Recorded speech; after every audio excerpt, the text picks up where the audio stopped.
watching Bale Hay, but they're done Bale and Hay. So Oh, yeah. I'm done watching bird. It's a pretty rough lifestyle you got out here. Well, it's slowed down a little bit from my previous life. High speed, low drag out here. What's going on, guys? Welcome back to the podcast. Mr. Chris Blackman is not here this week, but that's okay. We have, I would say we probably upgraded. Got the fatter version. I don't know if that's like saying a lot to say that we upgraded from Chris. It's not saying a whole lot. As you'll see today, we may have some bird dogs running in and out. We got Mother Hen right here. Old Henley's kicking it with us. This is my good buddy, Coach B.J. Anderson, former college football coach and avid East Texas bass fisherman. Appreciate you joining us today, buddy. Good to be here, man. Thanks for having me. Absolutely. So we're going to give you guys some cool stuff today. We're going to do our normal stuff. So we're going to talk about, local fishing, what's going on, current conditions around Lake Fork and the other lakes in the area. And so we're going to do our fishing stuff and go in on that. But we're also going to tell you guys some really cool college football stories, including some Johnny football stories, because my man right here had you might call it a front row seat. I did.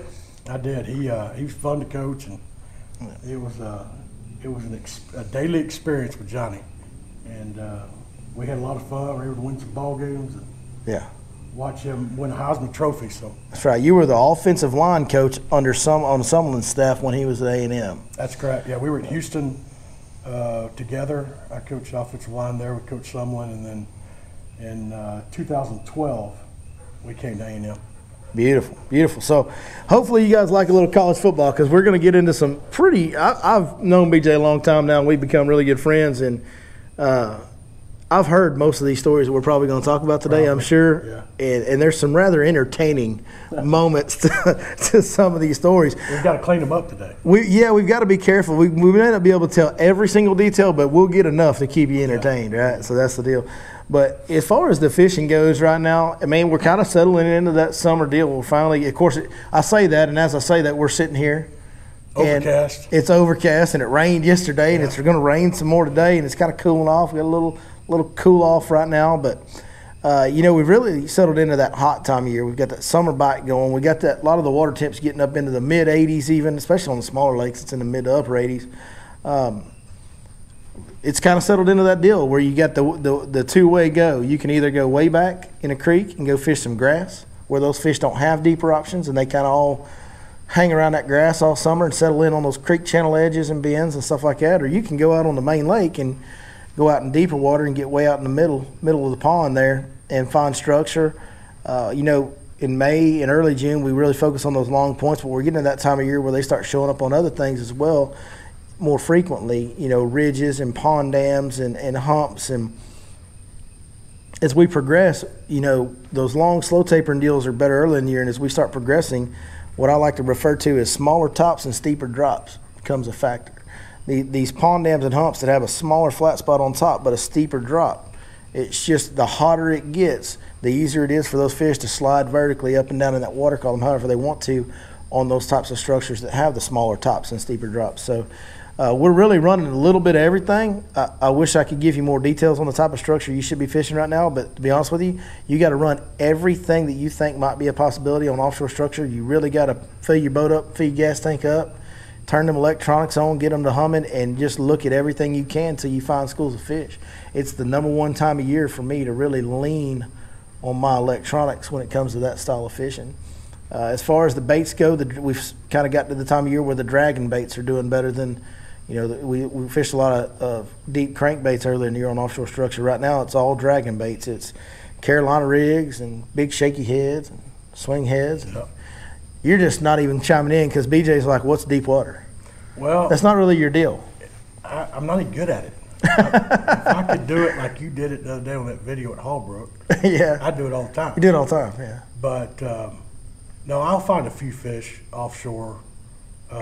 I usually have two buddies that fish with me. They're both my kids. They're 9 and 13. Yeah. The shallow bite with a Cinco is usually an easier bite. Chatterbait, that flashy swimmer that you put me on. Yeah. for those kids, that's usually a little bit better bite than dragging offshore. So absolutely, we'll stay up by the grass usually if we can. Absolutely, and that's the beautiful thing about East Texas, and especially a year like this year where grass growth is really good in a lot of lakes around here. In Lake Fork, especially, the grass is really growing well this year.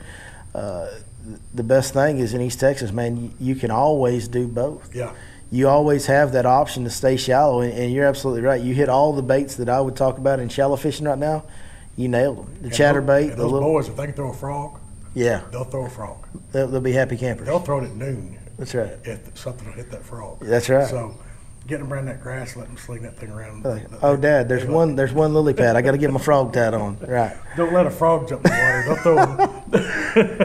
They'll throw or a turtle go under. If they see a swirl in a lily pad or grass, we're throwing a frog at it. You know what I always tell people when you get out there and we throw, if somebody wants to throw a frog, we throw a frog a little bit, and a lot of times they'll miss that frog, want to blow up on it, miss it. And whenever you're really not getting too many frog bass, when one blows up on it, miss it, I'm like, well, that's the worst thing that could have happened. Because everybody loves to throw a frog. If they have one blow up on it, miss it, now they're going to throw that frog for another 2 hours, and we might not get a bite on it, but by God, we're going to sling it. But yeah, man, the chatterbait, the swim bait deal on the deeper grass edge, something that's probably my favorite way to go about it. If you can find some grass with 5-6 foot of water on the edge of it, it'll hold bass no matter how hot it gets. Right. And that chatterbait and swim bait is the deal to me that you're going to – there's two things that I'm looking for as a fishing guide, or even if I was a tournament guy. If I'm trying to fish at a higher level, the two deals that you're trying to figure out is how to catch groups of fish and how to catch bigger fish. Well, moving baits that cause reactions, for me, tend to be better tools to find groups and the bigger fish. Right. You're going to get the reaction from the bigger fish. You're also going to get the groups to fire up and chase a little bit. Don't get me wrong, there's plenty of time that I'll spend with a wacky worm or a weightless fluke or a Cinco, stuff like that, especially on tougher days with no wind, something like that. But the deal is when you go around fishing those weightless plastics, you'll catch one here, one there. And at the end of the day, to be productive and have a big bag of fish or to have a great day where you catch a lot of big fish, you got to find the groups and the bigger. And those reaction baits, I tend to lean on those. And really, I'm a winder is what I say. I'm a winder. I'm not a dry. I like to wind as much as possible because that's what's going to catch the groups and the bigger fish. I do too, but I tell you, we've also copied and had a lot of luck on your weedless wacky rig. Oh, yeah. It'll catch them now. I've gone blank on who makes that hook. That's a Gamakatsu finesse wide gap weedless hook. It's got that little deal that comes in front of the barb. Yeah, a little plastic weed guard. That's done a lot of good in that grass. Yep. The edge of that grass. We let those boys pitch that around. They've had some. Well, we're sitting here on your porch this morning, and folks can't see everything around us, but this is the old Anderson farmstead out here, and there might be 1 or 10 bass fishing ponds out here. There's 5. Yeah, there's quite a few. So we got 5 bass fishing lakes, and so the sons of B.J. Anderson have a really rough lifestyle, especially in the summertime, right? Like no school going on. This Corona. And they've had extended summer this year. They have sore-lipped most of everything swimming around here. Yeah. So the deal is they sleep into whenever they want to. That's right. They get up, get them a biscuit or something, and then get in the buggy, loaded up with fishing poles, and just start pond hopping. Yeah, it's changed. When we first started, we were homeschooling because it was during the school year. And so, you'd wake them up at normal time, and you'd start their schoolwork on those iPads they've got. And then Stacy had a deal where at lunchtime, that was it, and then you could go. So for a while there, that was their deal. They would school in the morning until lunch, and then lunch to dark, they could go sore-lip fish. Or fishing. Now that we're in a true summer, it's let it eat. I mean, they fish till dark, stay up late, sleep late, get up, fish. They do the pond hopping version of trim it high and let it fly, basically. That's it. I'm jealous, actually. Man, they get after it. I know they do. It seems like every time. I was shocked this morning they weren't out, but they're sleeping in a little bit. I came over pretty early this morning to do this, but normally every time I come over here, it's, hey, man, what the boys up to? Well, they got the buggy, and they're down there at the lower lake or the upper lake or whichever one it might be. So that's good stuff, man. That's good stuff. Fishing's, good. Summertime fishing is good. Fish do have to bite in the summer. Their metabolism picks up.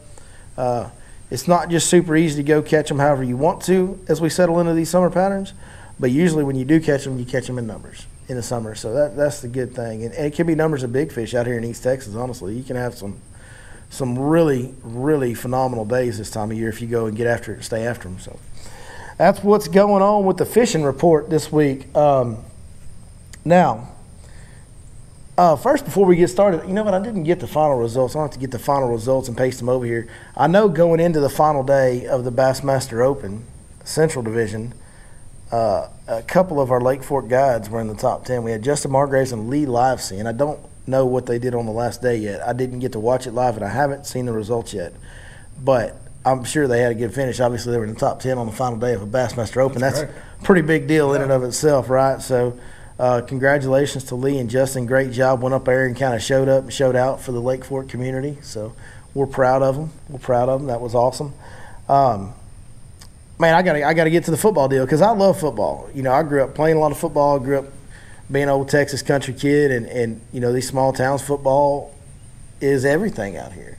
This town that we live in, we both live here in Van, Texas, and you know, we all know how it is here in Van. I mean, on Friday night, it's shut down and everybody's at the ball game. You bet. Everybody's at the ball game. I love that about this little town. Yeah, and there's so many towns that are like that. And football is, you know, we don't want to say religion because we'd never want to put a knock on anything religious, but it's as close to a religion as you can get without being a religion in small town East Texas out here. And you grew up here in Van and played football for Coach Goff back in the day here in Van, Texas, and went on and played some college football. And then you started at Texas A&M as a TA, right? Yeah. I GA'd at Stephen F. Austin. GA'd. For John Pierce, a graduate assistant. At Stephen F. for John Pierce, and I did that for 2 years. And then R.C. Slocum hired me as his offensive line graduate assistant. And so I was Coach Slocum's GA for 3 years. Yeah. And I got my first full-time job at Tarleton State in Stephenville, Texas. That's right.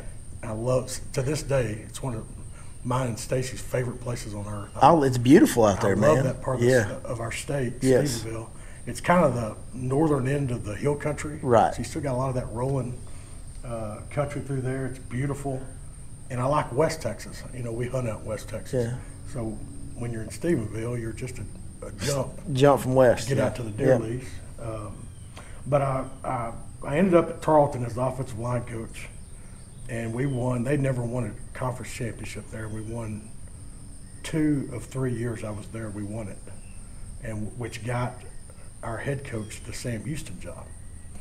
And so I went with Todd Whitten to Sam Houston after Tarleton there in Huntsville, and left Huntsville after 4 years and went to the University of Houston with Kevin Sumlin. And I got to know Coach Sumlin for when I was GA-ing for Coach Slocum there at A&M. Coach Slocum hired Coach Sumlin as our wide receivers coach at first. Coach Sumlin at the time was at Purdue with a guy named Drew Brees. Yeah. And they were slinging it around, and he was recruiting a bunch of guys out of Houston. And of course, Coach Slocum was watching him take guys out of Houston to Purdue. And when he had an opportunity to hire him, he hired him. Yeah.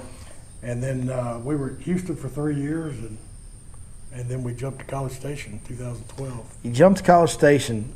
And you land there, and there's a young man there named Johnny Manziel. No? There's not a quarterback there. Well, this is a story I haven't heard. Please, let's go into this. There's not one that we know of there. Johnny was there. We just didn't know Johnny was Johnny. We didn't know he was Johnny Football. Right. Nobody knew it was Johnny Football. Because the Johnny Manziel deal, Johnny actually goes to Oregon, commits to Oregon. He gets there, and a fellow named Marcus Mariota is also there. Right. Pretty good. And Marcus Mariota, who's great player, won a Heisman Trophy, ended up being Tennessee's guy for a while in the NFL. He's there. And a guy by the name of Ryan Tannehill had, when we showed up on campus, took the job. Ryan Tannehill was having his pro day. That's right. So we just missed Tannehill. He was leaving. And the Tannehill deal was kind of unique because he was a wide receiver and then senior year plays quarterback, and then he's a first-round draft pick, right. Which was kind of first time I remember ever seeing that. Pretty good gig. Yeah, and so Tannehill's gone, so y'all get there, and then Johnny's at Oregon, and then he realizes he doesn't really like the situation in Oregon with Mariota, And so he transfers, comes back home, and goes to A&M, right? Yeah. And when we get there, we had a couple different guys. Our quarterbacks coach was Cliff Kingsbury, our offense coordinator. And we had a couple different guys, and I remember actually having a staff vote on the media was putting a lot of pressure on, I think, Coach Sumlin, and we need a name. Who's going to be our quarterback this year? And finally, Coach was like, listen, we got to name a guy. And he wanted to know what everybody thought.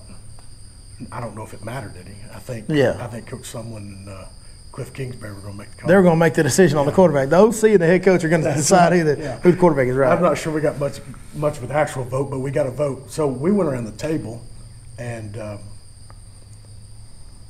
one guy was good at one thing. He's really consistent, didn't turn the ball over. The next guy's really good. Everybody had kind of their deals that they were good at, and it was interesting watching the voting. And it got to Cliff, and I thought he said something that was genius. Now looking back on it, he said, "I understand all y'all's votes, but we've got all these quarterbacks in a red jersey, and anytime any of these guys get anybody near them, we blow the whistles and kill the play. What y'all don't realize is the guy that's going to be our quarterback, when that happens live in a game, what you don't realize is he's going to give us the best chance to be successful."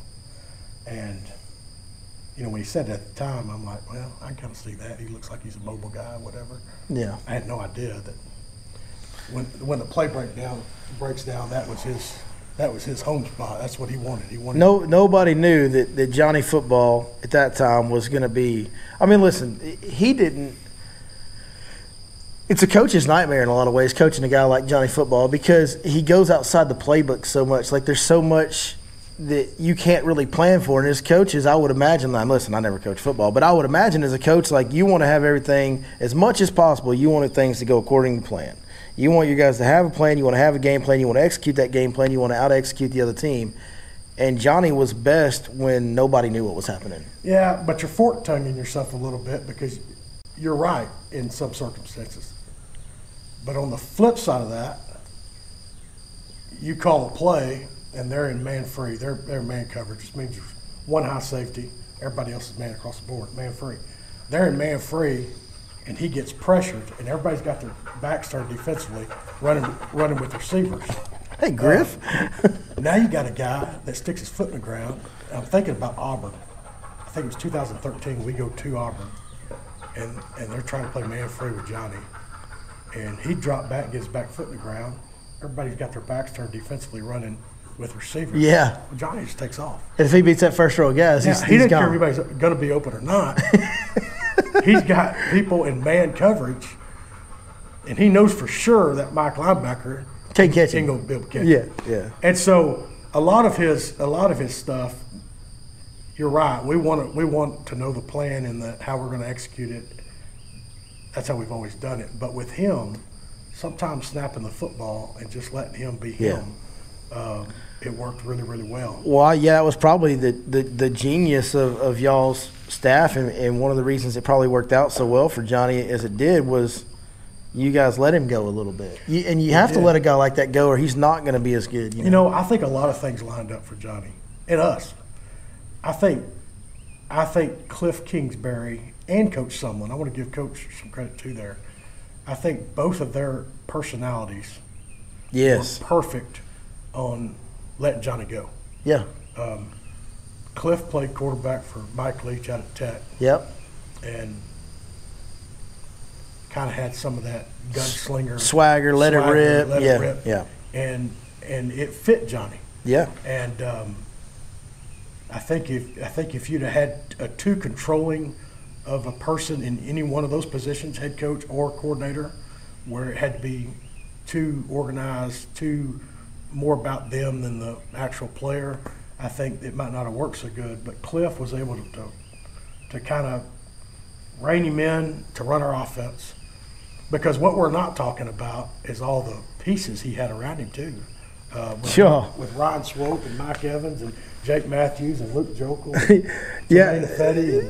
Yeah, you dude. guys had the. I mean, that was, as I sat back and I was born in Bryan.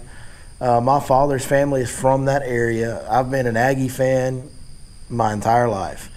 As I watched from a fan's perspective, and a guy that, I did play a lot of football, not, nothing to your exposure, but I probably have more exposure to the in-depth game of football than most people do. As I watched it, the thing that really stood out was like, yeah, man, we've got these skill guys, and we've got this quarterback that's running around here making plays we don't ever see, but we've got an offensive line. Like your unit there, you were fortunate enough and blessed enough to coach one of the best college football offensive lines that I've ever seen in my life. Yeah, I was just lucky. You had several first-round draft picks that are – a couple of these guys are probably going to end up in the NFL Hall of Fame. Or maybe not Hall of Fame, but, they might. They might. Yeah. Like they're Pro Bowl, NFL. Yeah. With Jake Matthews and Luke Jokel and all those guys, how many first-round draft picks did you have on that one line? Jake was the – let me get this right. Jake was the 6th pick taken to the Falcons in the first round. Luke Jokel was the 2nd pick taken in the first round. Jermaine Ifedi was a bottom of the first round.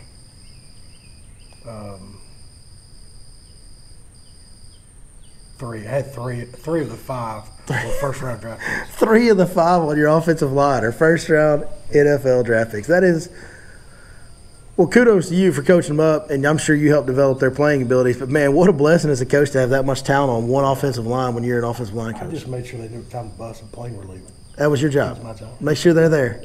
Make sure these big hosses show up and fire off the ball and knock somebody in the dirt, right? It's funny you mentioned that. We were talking the other day. I was talking to John King at Longview, and we were talking about their two-a-days, what we used to call two-a-days, which in college football we call fall camp. It's just a practice leading up to fall football season. Yeah. So we were talking about theirs over there, and I was asking him about his practice structure and, keeping guys healthy to get them to the first game. And we talked forever about, they're no good on crutches by you. Yeah. Standing over by you. No matter how good a player they are, and they're not very good on sideline. And we joked about it, but there's a little bit of planning that goes around. How do we get, when you got a crew like that, how do you keep them working and keep them learning, keep them sharp, but keep them safe and keep them healthy enough to get to the first game. And I will say, as I went along in my career, I got softer as a line coach the longer I coached. I coached 20 years, and by the end of my coaching career, I just didn't want anybody to get hurt. Basically, I wanted to go in shoulder pads and helmets and shorts. And I want everybody to get fitted up on who they're supposed to block, protection-wise, run game-wise. Everybody know the plan, and then let's get them to Saturday, because if you get them to Saturday, you got half of it licked. Yeah. If you break an ankle or blow a knee out, and he's over there by us while the game's being played, you just made yourself worse by the practicing. So a lot of when you got a group like that, a lot of them just get them to Saturdays. Guys like Johnny too. Yeah, absolutely. Mike Evans, and you got guys like that.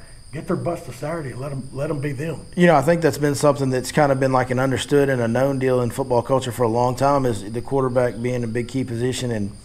And we've seen a lot of culture develop over the last 20, 30 years in the game of protect the quarterback, don't let him get hit in practice, protect the quarterback. A lot of the NFL, they even protect them in the games now. Like you can't hit them in the way you used to.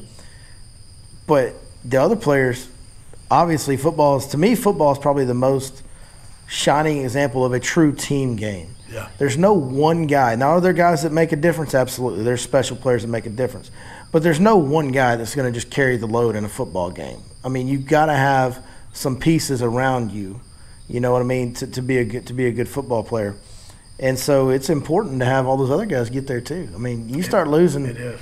if you lose a Luke and a Jake deal, well, now Johnny doesn't have the time that he needs to have to make these crazy plays, and nobody wins a Heisman, and none of this happens. Yeah, or a guy like, nobody talks about a guy like, Mike Matthews. That was our center. Yeah. I mean, all that sucker did was target every run game we ever had, every protection we ever had. Yeah, he ran the show up there for you. He made all the calls. He targeted everything. You don't need to lose him. You don't need to lose your quarterback on the offensive line. You dang sure don't, man. That's a bad deal. You guys had an amazing talent cast, and you spoke to some of the receivers y'all had with Swope. He was as solid as anybody for a slot guy like that, tough as nails kid that just caught everything he threw his way. Really good guy. He did. I think you and I were talking before the camera started rolling about he made 2 plays against Alabama in 2012. We beat them at their place down Alabama's sideline. And that safety that's in the NFL now, I think he's a Pro Bowler. Clinton Dix. Yeah. He came over there and literally de-headed Swope. But by God, Swope gets up off the ground. He hangs on the ball, gets up off the ground, and gets his butt back to the huddle. Him doing that over and over and over, not just against Alabama, but his whole career. Whoever he lined up against. Right. Him doing that over and over and over and being a tough kid. Yeah. Ended up costing him in the end because he couldn't pass the NFL medical deal. The concussion protocol. Concussion issues.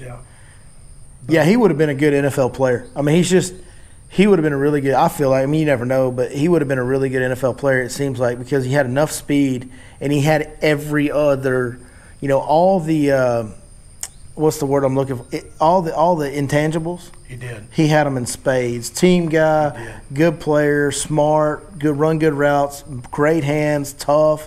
Like he had all those things. And he played in space really well, which now we've seen some guys do that, the Julian Edelmans and the smaller guys that understand the game and can play in space. But back then, that wasn't as popular. Wasn't a common. You had like a Wes Welker. And it was like he was like one of the only ones. That's right. Yeah. But Swope, he was a really smart guy, and he just had it figured out how to play in grass. He knew where the grass was and how to make himself open or get himself open. And so you guys had Swope in the slot, and then you had big Mike Evans, who golly is as good of a outside perimeter receiver as exists. He's as good as pretty much just about anybody in the NFL. Even big physical. Go get it guy. Just throw it up and go get it. Great team guy too. I don't think people realize both those guys. You don't hear much about Mike in the public eye as far as like personality. He doesn't talk a lot to the press. So what is he? He's a good guy, good locker room guy. Super team guy. Yeah, that's great. The guys loved him. Offensive lineman, defensive lineman, everybody, and that you can really tell when those offensive sides, those defensive sides. A lot of times, the locker room's kind of separated, and those offensive guys run together, and those defensive guys run together. There's a few guys in that locker room that everybody is just pulled to, and Mike was one of those guys. He was close. He was as close to one of our D linemen, 2 of our D linemen, than he was guys in his own receiver room. That's awesome. He pulled guys from all over our locker room, and he played the game tough too, which is hard to do at a receiver position. It's hard to get a reputation as a tough guy out there. Right. But the way he played without the ball and how he blocked, and I can't say enough good things about Mike Evans. He was great. That's great. Yeah, he was a fun guy to watch. I know that. It was like I think that was we sit here and talk about Johnny Football, Johnny Manziel. He's a legend of Texas football now because he was a great high school player. He brought a Heisman Trophy back to A&M, which hadn't been done since, I think, 1939. He won a Heisman Trophy. He's a redshirt freshman. He is a legend of Texas football now, despite what he did or didn't do past the college level. He'll forever be remembered in Texas football history. But, like we said, it's a team game. And as great as Johnny was, and he deserves all the credit for the things he pulled off, he's got one of the best offensive lines. And when you talk about a guy that's scrambling, looking for somebody to throw to, having a dude like Mike Evans that at times you can kind of just chuck it up and let Mike do what he does. Let it work out. Yeah. That to me, Mike Evans was as vital of a component of Johnny's success as anything else. because he had that valve where he knew even if Mike had one or two guys on him, he could just throw it high. Yeah. You know what I mean? Just throw it high and the odds are if Mike don't come down with it, nobody is. Right. And that's the deal. Yeah. He had the pieces around him. Yeah. You know, we've already talked about the guy calling the plays I thought was beneficial for him. Well, Cliff's gone on to obviously prove himself in immense ways, going to Texas Tech, coaching up Pat Mahomes, and we're going to get into some Pat Mahomes here in a minute because we got some great Pat Mahomes behind-the-scenes insider information story for you here coming up. But, you know, he coached up Pat Mahomes and helped him develop into what he now is. And then he got hired by the Arizona Cardinals, super young head coach. You know, he's getting that program going the right direction. And so Kyler Murray. Yeah, Kyler Murray getting it going, man. I mean, Cliff's done amazing things for his age. Cliff was a fun guy to watch at Tech. He went to a place called New England where they had a pretty good guy playing quarterback. So he backed up Cliff the best one that's ever snapped it up. Right, yeah. So he got to sit there and learn and watch and study. Yeah, arguably the best quarterback that's ever played. I mean, it's pretty hard to argue against that at this point in Tom Brady. He was his backup for a lot of years. And so Cliff has got an amazing football mind. He does. And, man, what a good – like you said, Johnny had a lot of tools around him. Now, not to take any credit from Johnny because the stuff he did, there was a lot of stuff that Johnny did that was just like athletic feats that were just amazing. You just don't see them.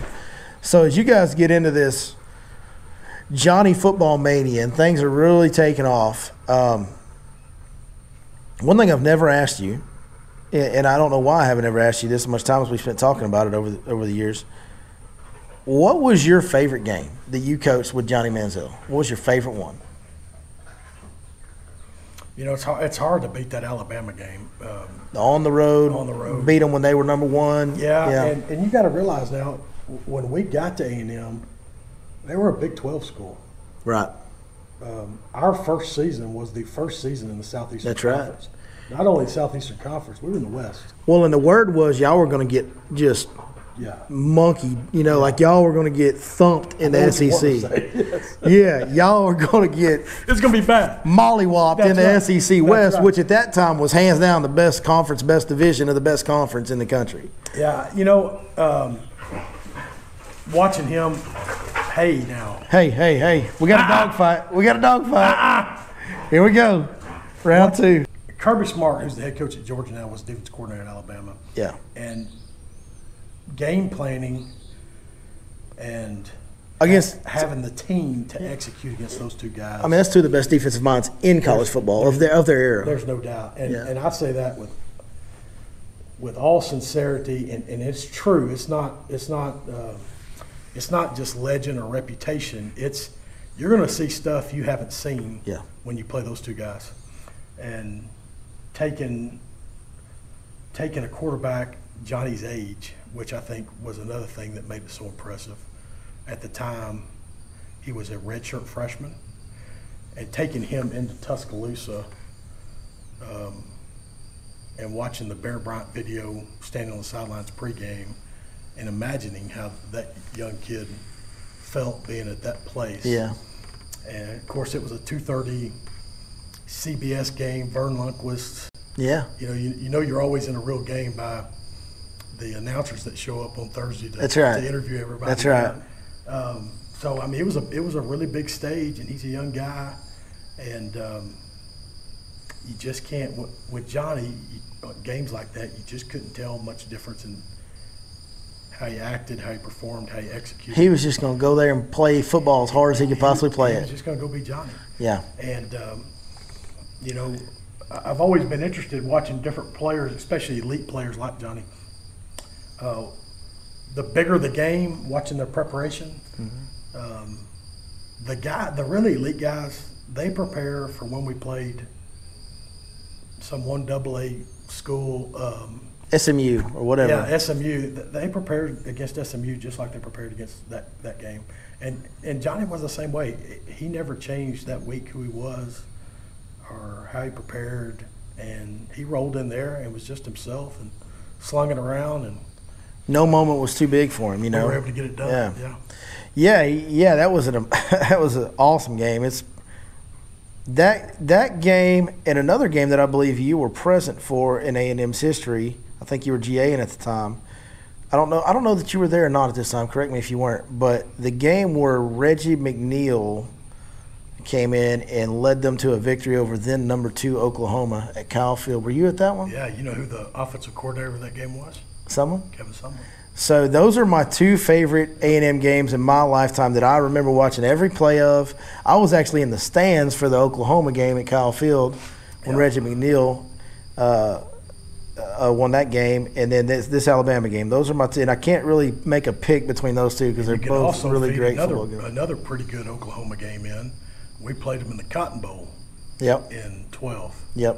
And I think Johnny put 50 points on them. Yeah. In the Cotton Bowl. Yeah, that was an awesome game too, man. That was a good Oklahoma team we played. He played his tail off, man. He played great. Yeah, that was, I think my favorite thing about watching Johnny football as a fan, and I've heard a lot of other people say the same thing, is you just really appreciated how much he just got after it. He wasn't letting up. He wasn't checking up. He was the smallest dude on the field, and he wasn't scared of nobody. Right. And he was going to play that game of football the way that me as a fan loved to see it played. He was going to – every ounce of his energy and his heart and his body was going to be left on that field. Yeah. And that's the one thing about a quarterback that maybe doesn't – and not that Johnny didn't have good fundamentals. I think people don't realize, Johnny had a really high completion percentage in college. He wasn't a bad thrower of the football. He wasn't a bad pocket quarterback. He was just so amazing outside of the pocket that you kind of lose track of how good he was as just a regular old quarterback. But he played the game the way that, as a fan, I feel like it should be played, and that I want to see it played. And that is, we ain't checking up. We ain't worried about contact. We ain't letting up on nobody. We're going to stick our foot in the ground, our nose in the dirt, and just get after you. Yeah. And he, as a quarterback, not all quarterbacks do that. No, but a lot of that, Billy, that's personality too. Exactly. It wouldn't have mattered if you and he were playing ping pong against each other, or I know. he was playing against Alabama and Tuscaloosa. Yes. He was a foot to the floor guy, personality. I mean, he lives life that way. It's been documented, right? He does everything that way. Yeah. I mean, everything he does is that. Yes. But I loved watching that. That was my favorite part about watching him. Yeah. That's fun. Yeah. What's one thing that came up that I actually said in the media when I was coaching there that was different, something you might be interested in or your viewers might be interested in. Blocking for him was a lot different than anybody we'd ever blocked for. So a normal quarterback, you've got a 3-step and a 5-step drop. And as the guys that play on the offensive line and the guy that coaches them, we've got kind of times that we go by. So if a 3-step drop is going to be thrown, the ball is going to be out of his hands in this many seconds. A 5-step drop, the ball is going to be out of his hands. If his back foot hits the ground, it's going to be out of his hand in this many seconds. If he 1 hitches and throws, it's going to be out of his hand in this many seconds. If he 2 hitches and throws, it's going to be out of his hand in this many seconds. And the 2 hitches is check down. So that's kind of how we operate in whatever level of football. Well, we got to A&M with Johnny, and you can throw that out the window. There was no. You just keep blocking as long as you can block. There was no 3.7 second, the ball's out, 5-step drop. There was none of that. You just hold on to that block. Really, the term is learning how to maintain and sustain blocks. And every time you've ever heard that term, it's always been with the run game. You lock up in the run game and you maintain and sustain that run block. We had to learn how to do it in pass protection. Yeah. We had to learn how to cover people up and maintain the block, because where he was his most dangerous is after that clock went off, when he could move a little bit.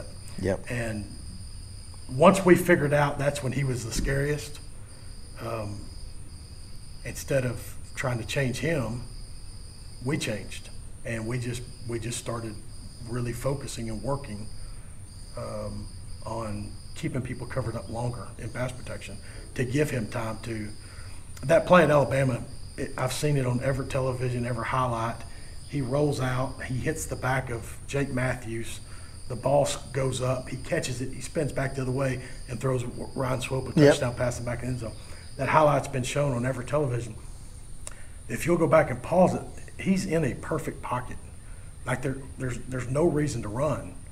But one of Johnny's tricks were if people weren't open, he would move to move defenders. Yes. And he just happened to move himself. His eyes were downfield. He moved himself. Jake's blocking a guy. He's got a guy locked out. And he runs right in the back of Jake Matthews, which causes the ball to fly up. Yeah. But him moving in the pocket, it wasn't always, hey, I'm in trouble, I need to scramble. He was manipulating the defense. It was manipulating the defense. Right. And so as a line coach and those guys I coached, not only was he was different than anything we've ever coached. Yeah. He was different than anything those guys ever played behind. Right. Ryan Tannehill took the snap, took his drop, stuck his foot in the ground, made his reads, no, yes, and got the ball out of his hand.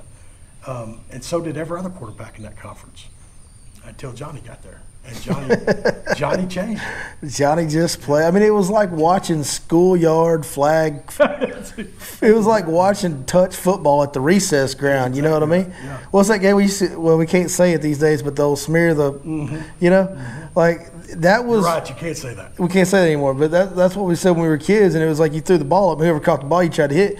Well, Johnny was like that dude running around with the ball trying to not get hit, and then just throwing it up. Like it was the most living example of schoolyard football that's ever existed. Either way, he somehow made it work. You guys made it work with the talent around him and the coaching staff and everything as a unit. And it's some of the most entertaining football college football has ever seen. There's no doubt about it. It was fun, and watching A&M kind of be pressed in that Southeastern Conference those first few years when I was there. Yeah. I don't know. There's something real magical about kind of the first time. I mean, the first time you roll down to Tuscaloosa, that's the first time. Right. There'll never be another this is it. Right. And, you got to be there for that. That's really cool. Auburn was really good at the time. LSU. Yeah. I mean, that conference, you got Auburn, LSU, Alabama. Arkansas was a good program at the time. Yeah. Man, they've kind of fallen down now, but they were a really good program at the time. I think it took, what did it take, 2 overtimes for us to get them beat? Yeah. I guess that was 13. Well, they had them 2 running backs, and man, they got after you. They were a really good program at that time. Yeah. That whole conference, there just wasn't. You didn't look at that schedule. Anything in that West Division, there was nothing you went, that's a W. Ole Miss was good. The Ole Miss was good. Right. Yeah, Hugh Freeze. Golly, there just wasn't something that you went on that schedule and went, well, there's a W. No. You just didn't have Iowa State. Yeah, that's right. You know what I mean? That's right. Like when A&M was in the Big 12, they had Iowa State. You know, Kansas. You didn't have that. You didn't have any of that. Every game was man. Let's strap them up and see what happens. Every conference game was tough, but you know, and a lot of that league, once we got in it, we figured it out. A lot of that league had more to do with depth than anything. You know, you and I were talking about getting kids injured before you got to fall camp. Yeah. You run through an SEC West schedule and you get to about week 8. You talk about some dudes. Some guys banged up. That are banged up. Yeah. And it's all the teams. It wasn't just us. Having the depth, what I noticed was the teams that had recruited at a really high level for a lot of years had built enough depth to where they could push through that. Sustain the injury. Week 8, 9, 10. Yeah. When guys started limping off the field. And, you know, we had a little depth. But if people were going to get hurt for us, it needed to be the right people. Because if others got hurt, you know, you had a big drop off. We wouldn't be able to push somebody in there that could play at the level of the guy that just came in there. You know, I played I played college football at a very, very small school, the NAIA school, and that was something that was talked about at that level was because we had some cats, like even at that level. Yeah. Like, there's some cats that go to the NFL out of the NAIA. I mean, and we had some cats that could play, like, they were real legit players. But we didn't have, you know, at that level, we didn't have 11 of them. Right. We didn't have 10 of them, 9 of them. You know, we had a couple, 2, 3, 4. Right. And the deal was that we always talked about was the biggest difference between a lower-level college and the best colleges is always depth. Okay. And the further you get removed from the top, the bigger that gap gets. And man, that is such a big deal. Is, you know, they've got cats at Alabama that might not ever see the field that can start at a lot of places. Yeah, I used to say the guy that they're putting in there for whoever they're pulling out, and they substituted a lot back then because, remember, we were one of the first ones to do this up-tempo stuff. And we did it on purpose. Especially in that conference. Trying to wear those big guys down. Alabama is built different now than they were back when we played them. Alabama was built like an NFL team. Now what they've done since is the guys that were the size of, say, their Mike linebacker, those guys are now look like they're defensive ends now that are playing. Yeah. Because everybody's gone to this spread offense and everybody's tempoing and playing Speed fast. has become more of the game, right? Right, but Coach Saban built that thing back when we first played. Power. He built that thing to play LSU, Georgia, people like that. People are going to line up 2 tight ends or old school power football, and come at you with power and that kind of stuff. So, yeah. So as the Johnny football mania progresses, some of the stuff that happens not on the field was even more crazy than some of the stuff that happened on the field. This stuff nobody really saw. In fact, it got so crazy with the Johnny mania that it got to a point where he couldn't even go to school. Tell me about that.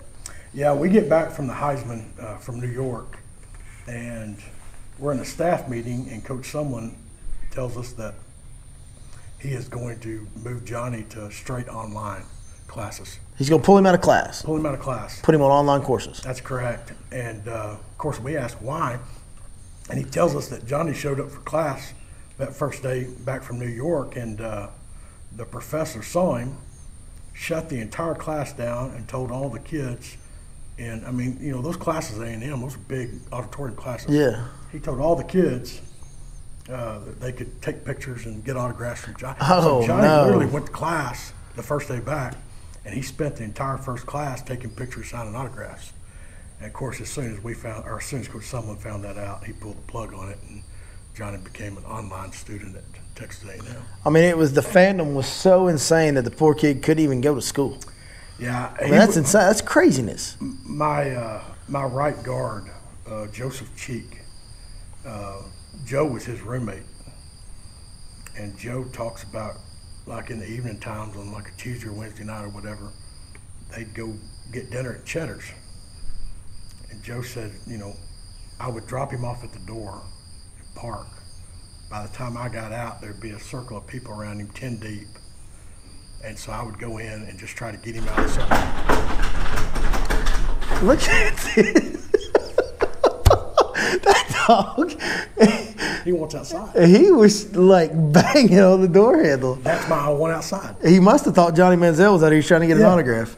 So anyway, he couldn't go. He got where he couldn't go anywhere. College Station, if you don't, those that didn't grow up there. Yeah. College Station lives a lot smaller. So if y'all hear that noise behind us, his dog Griffin is over here standing on the door and banging the door handle, trying to get out. Yeah, they're trained animals. Yeah. What were we talking about? Cheddar's, and your guard would go in there and try to get him a table. Oh yeah. Well, no, he would just try to pull him out of the people. Yeah. So College Station lives a lot smaller. It's not as big as people. A&M football is the only game in town. It's the only game in town. For a long ways geographically. So not only College Station, but every town anywhere near College Station, A&M football is the deal. It is. And it's the only deal. It is. And I think if that would have happened to us and to Johnny, if we'd have been maybe in Houston, or like USC or Florida State, something where there's other things. The Dallas area or Houston area or, you know, Austin, a bigger city. Yeah, Austin would be a good example, right down the road. That's right. He would have had a lot easier transition. Situation. He came back into College Station, and it was the biggest fishbowl experience I've ever seen. I mean, you know, I hate to name drop, but you look up and he's having dinner with President Bush and Mrs. Bush, 41 President Bush, Mrs. Bush, whose library's there at A&M. Right. And, yeah, they're very involved at the school. I can't imagine, you know, well, I mean, there being a more popular celebrity. All of a sudden, he starts showing up and he's hanging out with LeBron and Drake and Justin Bieber and like the biggest, most famous people in our country. And this small town kid from Kerrville, Texas, that plays football at a very small town oriented school is all of a sudden running with we're talking about craziness. Don't forget now, we're talking about a redshirt freshman. So let's 19, 20-year-old kid. Let's think back when William James and Billy Lawson were redshirt freshmen. No, let's not think about that.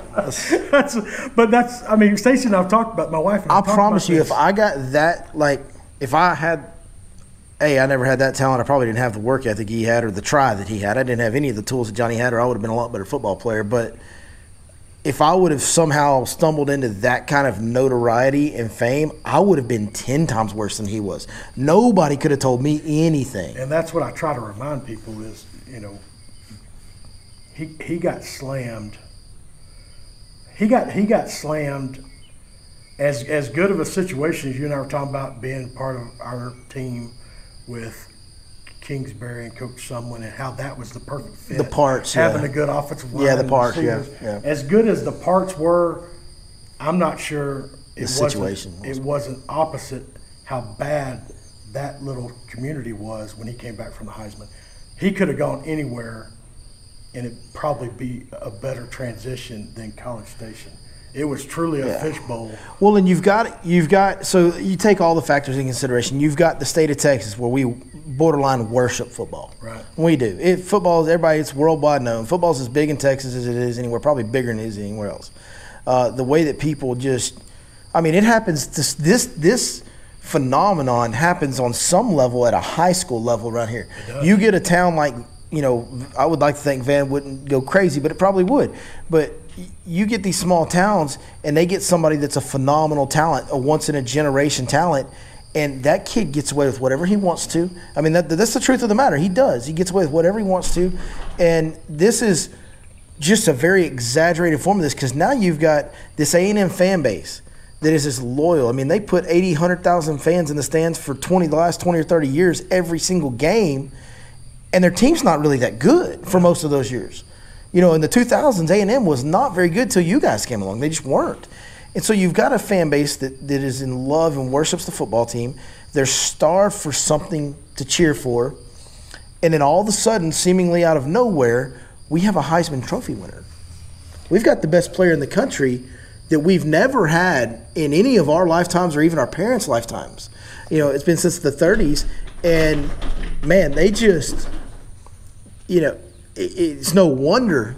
And the unfortunate thing is, we're sitting here talking about it. By no means are we trying to bash the A&M fan base. The A&M fan base is amazing. Oh, it's amazing. And none of those fans thought they were doing anything. They were just showing love and appreciation for what had happened. But it creates a situation that just for a 19 or 20-year-old kid is, man, that is You're right. I think that fan base is the best fan base I've ever been around personally. Man, they go to every game. They stand up for the entire game. They yell their heads off on every defensive play. They never let up. Doesn't matter, win, lose, whatever. No, that place is awesome. But you can also put everything you just said on steroids by, don't forget, he did win the Heisman, and it was the inaugural SEC season. Absolutely. And it was just a perfect storm. The juice behind that first SEC year. Oh, yeah. The energy behind that was incredible, because there was a lot of people that thought we couldn't do it, number one. And there was a lot of people that thought this was a really, really bad decision. The top tier of our university, I think, was taking a heck of a lot of heat at the time. Yes. Are you sure this is in our best interest? Oh, people thought y'all were going to go over there and get mollywopped and get drugged around and get run out. And be a 6-6 would be a great season for y'all at that point, going to the SEC West, and then you guys show up and what you were at 10-2? What was it, 10-2 or 11-1 that year? We got beat by Florida the first. Got beat by Florida. I remember that at College Station. Remember that one? And LSU. So you're 10-2. So you go into the best conference in the country, expected to be 6-6 at best. You come out 10-2 and you win the Heisman. And I'm telling you, I believe this, and everybody thinks I'm nuts. By the end of that season, when we played Oklahoma in the Cotton Bowl, I really think we were one of the best teams in the country. Well, you were. We were rolling you by the were. time we played in the Cotton Bowl that year. Yeah. That I can tell you this in all honesty. I'm going blank. What was the game before the Florida game? We're supposed to play Florida in our inaugural game to open up the SEC, and we had a hurricane. That's right. And we ended up playing Louisiana Tech in Shreveport as our first game. Yeah. That's the first time we saw Johnny live. And he threw for like 800 yards. Yeah. Or something. I think we put 60-something on the board that Yeah. night. But it took that to get out of there. We changed our offense after the La Tech game. Completely changed our offense after the La Tech game. Because, in all fairness, complete transparency, we were still having him try to execute a lot of the Case Keenum stuff we did at Houston. Mm-hmm. We had a quarterback at Houston, Case Keenum, which a lot of people, I'm sure, know the name. No, well, football fans do. I mean, he's been a great NFL player for, he's been a really solid NFL player, He was a great quarterback for us at the University of Houston. And we were still, Cliff and I and coaching your system. David Beatty and Clarence McKinney, we were still trying to get him to run that stuff. You were running your system, and right. Case was a pocket quarterback that was really smart, got you in the right play. We played with tempo. Case wasn't out there running by DBs. That's right. He wasn't. That wasn't happening. So coming off that first game, going in that Florida game, we were asking Johnny to do some stuff that we really just installed. We'd never done. Florida ends up beating us. By the time we rocked through that season, I think by the time we got to the end, I think we were playing as good a football as anybody in the world. I really do. Now, again, I could sit here and talk football analysis and chalkboard talk with you for hours, but we've got to get to the Pat Mahomes deal.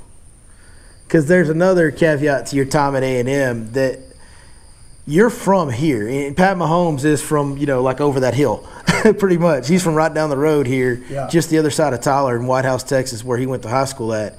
And you're born and raised here in Van, and so you know all these coaches out here in East Texas, and you know all the programs, and you kind of – so when you're at A&M, you're kind of keeping until you're scouting in this region.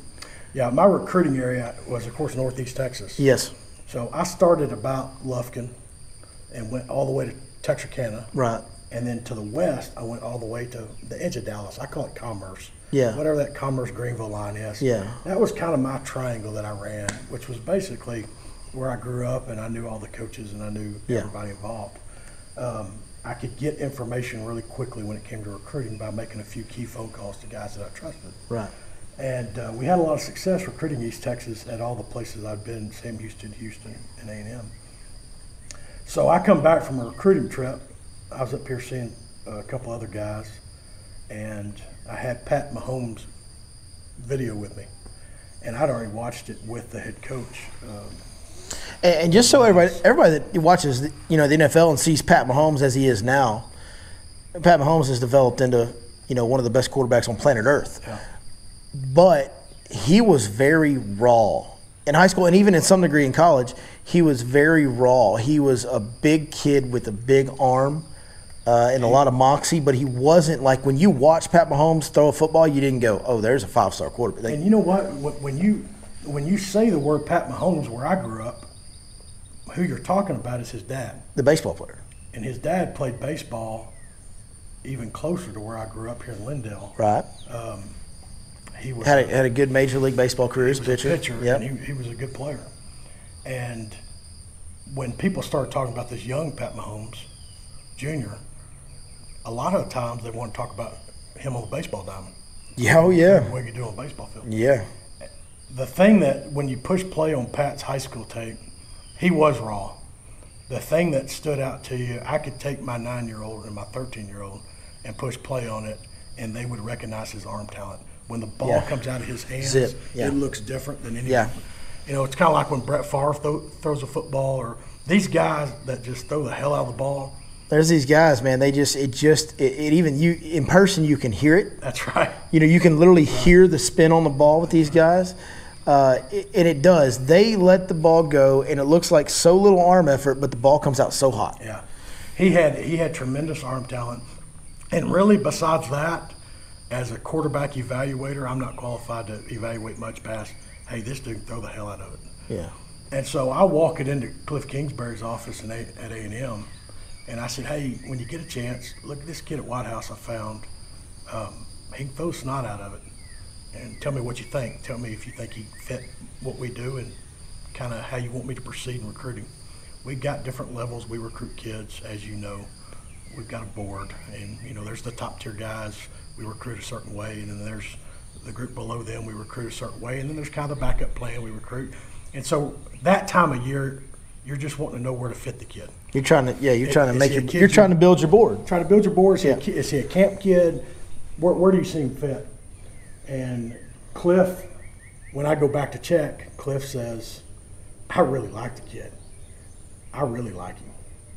He said, my problem is I've got this kid in Arizona that I've been on the hook with for a long time. He's the Gatorade Player of the Year. Tell him what you told me earlier. You said Cliff had been dating him for a couple of years. Yeah, Cliff had been dating this guy, and Cliff just loved this kid. His name's Kyle Allen, who's now playing in the National Football. Pretty good player in his own right. He's starting for the Carolina Panthers now. Yeah. And but at that time, Kyle was like the #1 quarterback recruit in the country, wasn't he? He was. Yeah, he was. And I'm going to be honest. He's a 5-star kid, all that. Yeah. If we're being transparent here, because I can now, used to I couldn't say nothing about nothing, but now I can. If we're being transparent, there's a little too in recruiting, starting pipelines throughout the country. And Kyle gave us the leverage to start our Arizona pipeline, and we ended up signing a really good receiver out of there, #1 receiver in the state. We ended up signing some good players out of there because of our pipeline we started with. Yeah, and so in the deal that we talked about earlier, you're telling me it's like you go to a place like Arizona, it doesn't have the football culture, and just to be blunt, it doesn't have the level of. I mean, there's some talented kids there, but there's not the number of talented kids that there is in a Florida, Texas, or California. And so the group that you're looking at that level of play is smaller, and all those Arizona kids that are of that level kind of get together. They do. And travel to these camps. They do. Because summer camps are big for getting exposure when you're a freshman, sophomore, whatever. And so these Arizona kids get together and travel to these camps outside of Arizona, and they all run together. They're buddies. They're tight. Especially with social media back then was just coming on. Yeah. Everybody was keeping in contact with each other on these phones. And so if you get the guy that's the guy, and Kyle in Arizona was the guy who was the #1 quarterback in the country, right. So he's the kid that all the Arizona kids look up to and kind of listen to and follow. So if you get this kid, that is the immediate in the door for every other kid that's a top-tier guy in Arizona. That's exactly right. But that, not to take anything away from Kyle, Cliff loved him. No, Kyle was a great player. Is a great player still. He is. Cliff loved him as a quarterback and thought he was our best chance. But the bonus was right. All that other that we just talked about. But it's like, we love this kid. We think he's arguably the greatest quarterback in the country this year, right. And we get this too. So we really need him. Exactly right. And so I go in there to visit with him about it, and he says, "Yeah, I love this Pat Mahomes kid, but this Kyle Allen." And by the way, I'd never seen Kyle Allen on tape at the time. I'd just seen Pat. Pat was the best quarterback I had in my area. By far. Like, you watch Pat play, the ball come out of Pat's hand. Because you got to realize when we're recruiting these kids, like, we don't know the offense that the high school's running. We don't know what the quarterback's reading on certain concepts. What we do know is we know pocket presence, ball security, toughness. Does he turn it over? I mean, that's kind of what you're looking at. And then when the ball leaves his hand, how much arm talent does he have? So he was the best guy I had. So Cliff says he has Kyle Allen, and I say, well, I'm going to put him on kind of our second tier in case something happens with Kyle Allen. At least I've done enough on him recruiting-wise, loved him enough to where we can come back if we need to. And so we kind of leave it at that. And fast forward, we fly up to Johnny's Heisman. Well, no, it was draft, right? No, it was the NFL draft. You had Luke was going in the first round, and you guys flew up there to be there for that. Yeah, we flew up for the draft, and I'm on the plane with it's me and Coach Sumlin and Cliff Kingsbury, and we get off the jet, and Cliff's phone blows up. He walks over to the side and takes a phone call, and he never follows us in. He gets on a different jet. Coach Sumlin and I go to the draft, and Cliff jumps in a different jet and goes to Lubbock. And he's announced as the head coach at Texas Tech the next morning. When I get back to College Station, we land back in College Station. The Eagle is the newspaper in College Station. Yeah. I pick up the Eagle. It's a picture of Cliff with his Texas Tech jersey. A&M offensive coordinator named the new head coach, and in the subtitle, highlighted subtitle, first order of business is he offers White House's Pat Mahomes. So of course I call him, just give him straight hell. Yeah. I'm like, I see, okay. So you just he can't play here. But the first thing you do when that jet lands in Lubbock is you call and offer my quarterback at White House. Yeah. So listen, and I know you'll never take credit for anything when it comes to this because Pat deserves all the credit and Cliff does too for the development of him and all that. Yeah. But in a roundabout kind of weird way, no, I know what you're gonna say. B.J. Anderson discovered Pat Mahomes and shuttled him to Texas Tech with Cliff Kingsbury, which turned into Pat Mahomes' perfect fit and ended up being what. Because you and I have talked about this. Quarterback can have all the great things going for him that he wants. If he doesn't get in the right situation, he's not going to flourish. Johnny was in the right situation with you. Pat was in the right situation with Cliff. And now Pat is in the perfect situation with Andy Reid in Kansas City. As good as Pat Mahomes is, if he ends up in Cleveland, he probably is not who we know as Pat Mahomes that early, that fast. Yeah, and that's a great point you make, Billy. I don't think people realize the situation is what makes these guys, in my opinion. Yeah. Matter of fact, you know how much I think of Cliff Kingsbury, Baker Mayfield. And what happened to Baker and Cliff out there in Lubbock, them getting cross and all that. Yeah. Sometimes it's just about the fit. It's about the fit. Yeah. And everybody says, well, that made Cliff look bad. It did make Cliff look bad. Baker was a better fit at Oklahoma than he was at playing for Cliff in Lubbock at Texas Tech. Kyler Murray. We're talking about all this positive stuff we did when we were at A&M. Kyler Murray, last time I checked, was a really, really talented player. He was on our sideline at Texas A&M. Super good kid. Super good player. Another baseball kid. Yeah.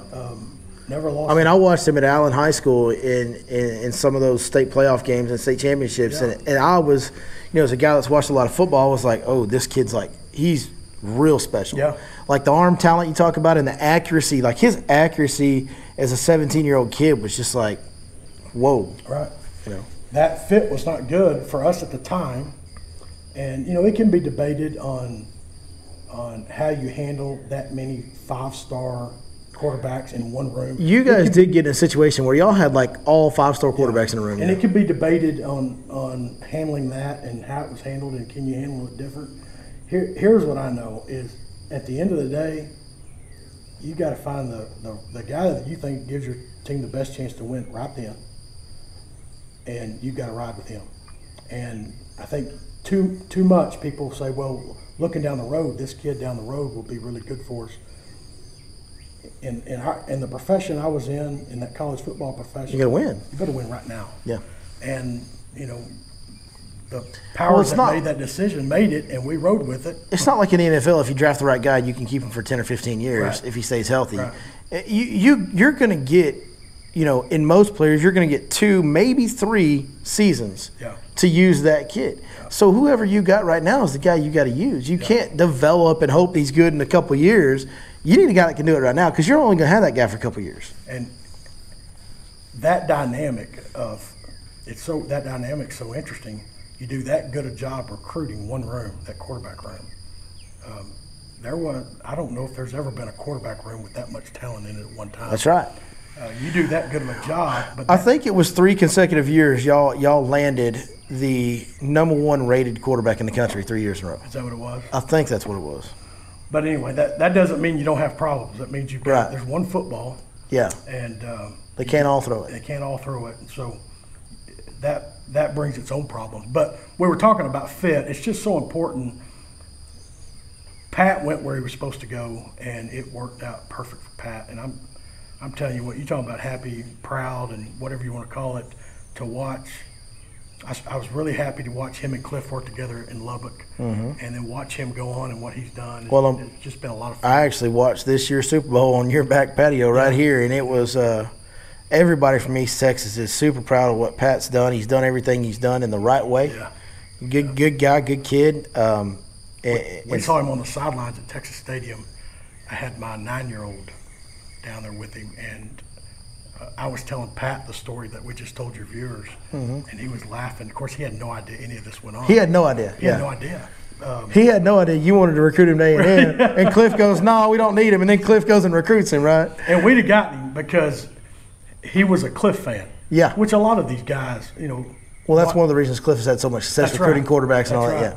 A lot of these guys we would get just because of Cliff Kingsbury, and guys wanted to play for him. A lot of those guys watched Cliff play out there at Lubbock for Mike Leach. And sling it all over the yard when he was there. And of course, when we were at Houston, to see what he did with Case Keenum, and Cliff's put his stamp on a bunch of really good football players.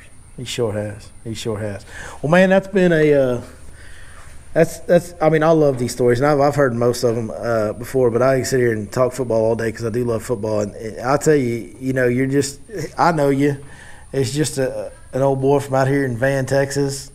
I like talking fishing better. I know. The funny thing is, see, here's the funny part about me and BJ Anderson's relationship. BJ calls me, and all he wants to talk about is fishing. And I call BJ, and all I want to talk about is football. And it works out because it's not that I mind talking about fishing. It's not that you mind talking about football. But, yeah, it is. It's funny. Every question you ask me is fishing, and every question I ask you is football. So it's an interesting dynamic there. But, man, I'll tell you, you're just a good old boy from out here and kind of out in the countryside of East Texas and a little do-nothing, one-light, flashing light town. But, dude, you have been around and involved in and exposed to some of the greatest football talent in this country over the last 10 or 15 years.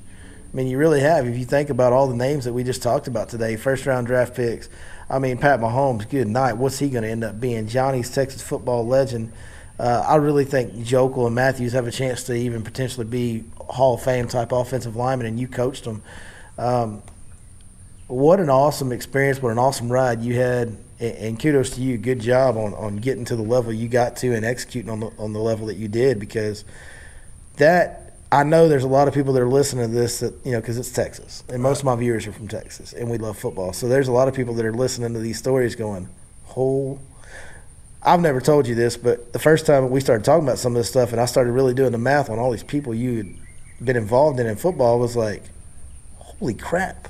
Like, that's an amazing amount of talent you've been around. So that it's really fun to listen to those stories, man. Well, we got lucky, and, we don't do it enough, but you got to put credit where credit's due. Mike Sherman did a really good job. Oh, boy, recruiting before we got in there. So a lot of the names that you've heard us talk about, Mike Sherman brought in there and his staff, Yeah, I think me and you have actually had this discussion once or twice before where Sherman doesn't get near the credit he deserves for the recruiting job he did there. Didn't work out for Sherman at A&M. Again, maybe a fit thing, whatever you want to call it. But he recruited the best offensive line in the country, which you then walked in and started coaching and maintained and did a good job of that. But he got that offensive line to where it was the best offensive line in the country. And he got, and Mike Evans was one of his recruits, right? Mm-hmm. And Johnny was in a lot of ways one of his recruits. And so, yeah, I mean, Mike Sherman does deserve a lot of credit. You guys walked into a program that wasn't executing on a high level, but, boy, was there some talent in the room. There was some talent.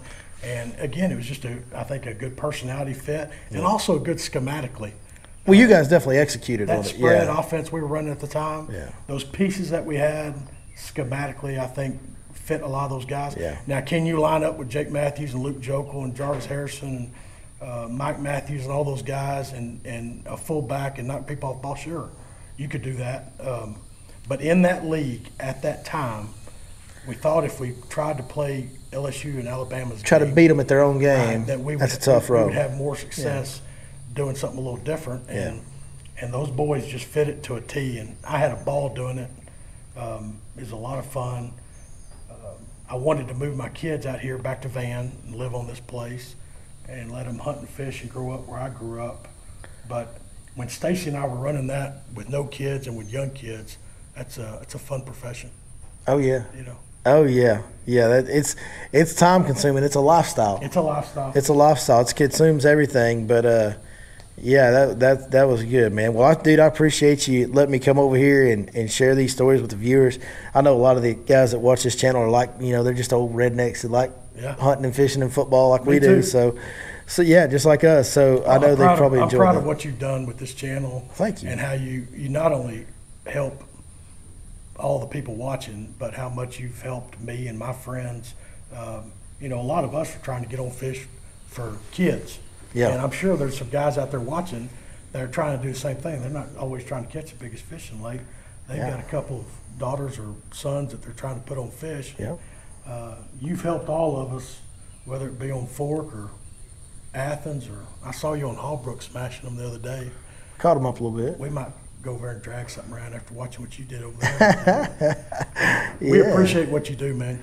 Well, I appreciate that very much. Thank you, brother. I really do, man. You've been a good friend of me ever since I've met you, and we'll have to you'll have to come up with some new stories because we told a lot of them. So if you come up with any new good stories you can think of, let me know, and we'll do this again because I enjoy talking about it. All right, pal. Thank you. Hey, man, we appreciate all you guys watching. I hope y'all enjoyed this podcast this week. It was a little different. We normally don't talk about a lot of football stuff, but I do love football, and we talked about this week. So I need you to drop the comment and let me know what you thought about it. And probably the bottom line is, if you're still listening at this point in the podcast, you must have liked it. So say something nice down there. All I want to do is when you end it, you know how you always got people end it on those YouTube channels and they bang the camera? Yeah. Can I do that part? Absolutely. Hey, we'll see you guys next time right here on Your Lake Fork Guide. Knock them out, BJ. Bang!